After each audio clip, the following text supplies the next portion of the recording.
नमस्कार। राजर्षि शाह महाविद्यालय के हिंदी विभाग की ओर से मैं प्राध्यापक विजय गवली आप सभी छात्रों का हार्दिक स्वागत करता हूं। मित्रों, सन 2020 में कक्षा 12वीं हिंदी विषय का पाठ्यक्रम परिवर्तित हुआ है और इस परिवर्तित पाठ्य पुस्तिका का नाम है हिंदी युवक भारती।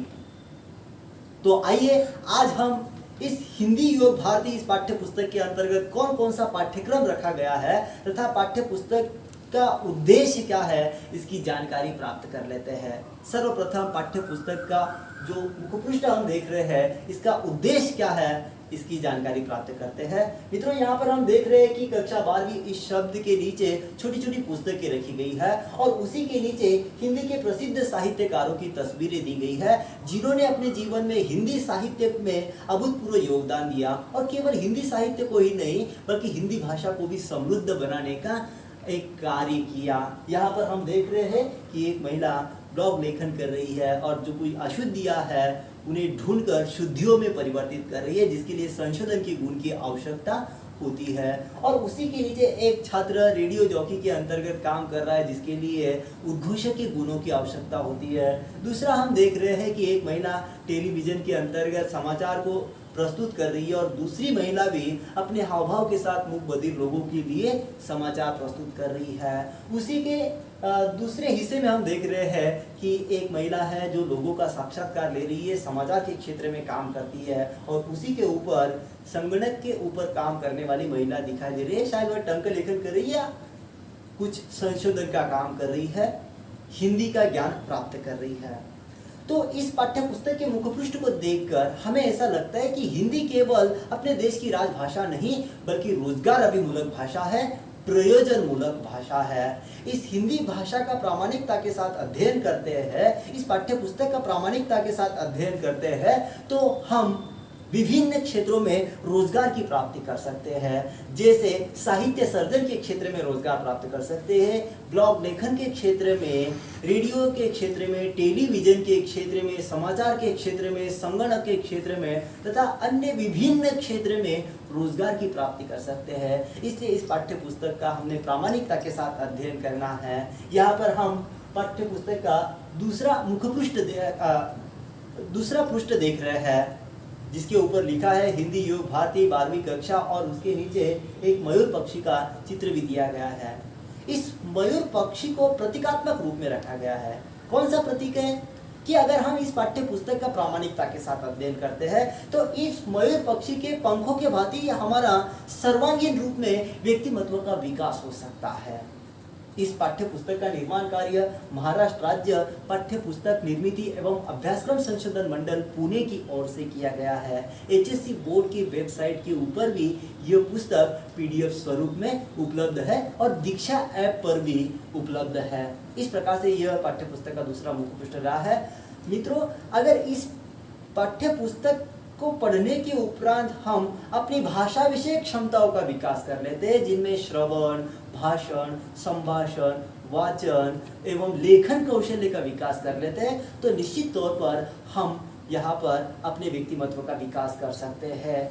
मित्रों, भाषा अध्ययन के अंतर्गत हमने कक्षा 12वीं की पाठ्य पुस्तक के अंतर्गत रस और रसों के भेदों का अध्ययन किया था।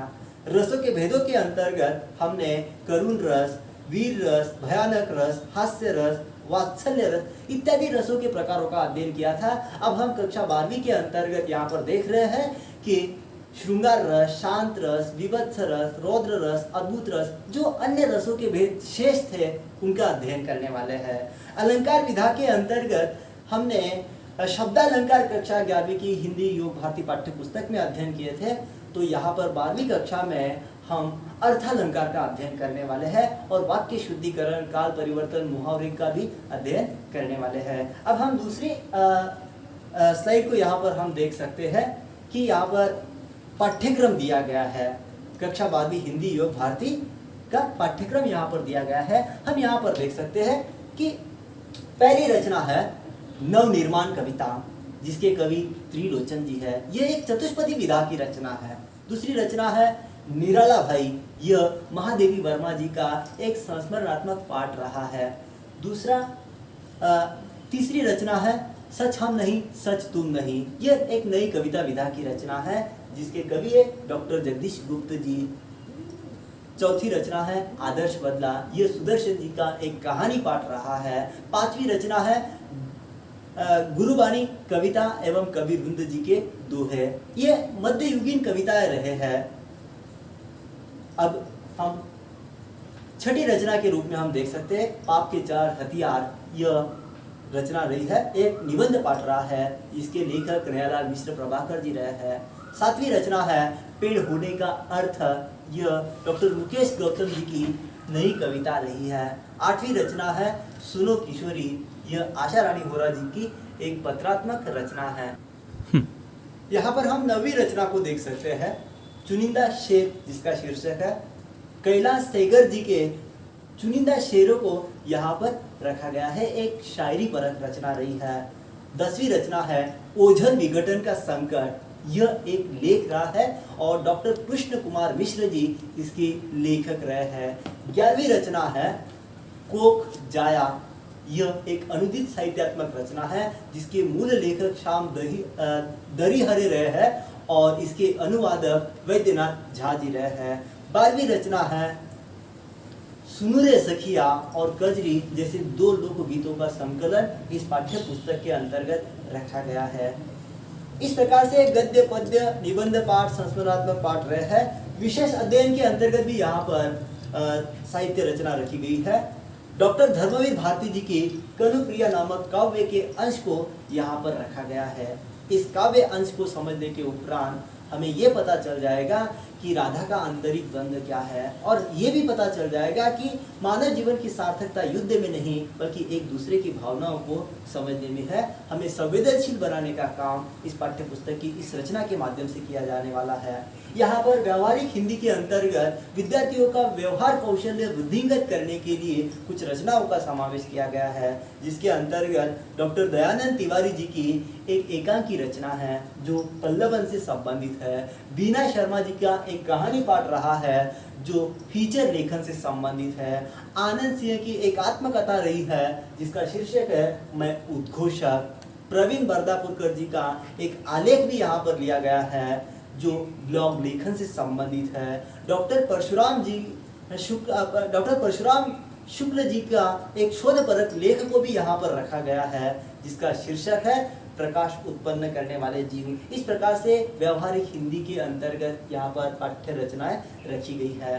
परिशिष्ट विभाग में हम देख सकते हैं कि मुहावरे भावार्थ के रूप में गुरुबानी, वृंद जी के दोहे, सुनुरे सखिया और कजरी जैसे कविताओं का भावार्थ यहाँ पर पाठ्य पुस्तक के अंतर्गत पीछे दिया गया है। पारिभाषिक शब्दावली भी यहाँ पर पाठ्य पुस्तक के अंतर्गत समाविष्ट की गई है और रसास्वादन के लिए भी कुछ मुद्दे दिए गए हैं। अब हम यहाँ पर पाठ्य पुस्तक का मल पृष्ठ देख रहे हैं। सर्वप्रथम ऊपर हम देख रहे हैं महाराष्ट्र राज्य पाठ्य पुस्तक निर्मिति एवं अभ्यासक्रम संशोधन मंडल पुणे, इस प्रकार से ऊपर शीर्षक दिया गया है। मतलब यह पाठ्य पुस्तक का निर्माण कार्य महाराष्ट्र राज्य पाठ्य पुस्तक निर्मिति मंडल एवं संशोधन मंडल पुणे की ओर से किया गया है। इसी के नीचे हम देख रहे हैं कि कुछ विभिन्न भाषाओं की लिपियों को यहाँ पर दिया गया है। मतलब हमने विभिन्न भाषाओं की लिपियों को भी सीखना आवश्यक है। और इसके नीचे कुछ शिलालेख दिए गए हैं, ताम्रपत्र दिए गए हैं, कुछ लिखित लेख दिए गए हैं। एक टंक लेखन का जो मशीन है वो भी वहाँ पर दिखाया गया है जिसके ऊपर टंकित किया जा सकता है। संगणक दिया गया है। मतलब इस मूल पृष्ठ और मुख पृष्ठ को देखकर हमें ये समझ में आ जाता है कि हिंदी केवल अपने देश की राजभाषा नहीं बल्कि रोजगार अभिमूलक भाषा है। इस प्रकार से इस पाठ्य पुस्तक के अंतर्गत पाठ्यक्रम को रखा गया है। मित्रों, इस प्रकार से हमने आप तक यह कक्षा 12वीं हिंदी योग भारती का पाठ्यक्रम पहुंचाने का एक छोटा सा प्रयास किया है। आपको अगर ये वीडियो पाठ अच्छा लगा हो तो नीचे आप लाइक कीजिए। हम जल्द ही अगले वीडियो पाठ आपके लिए लेकर आएंगे। तब तक हम यहाँ पर अलविदा होते हैं।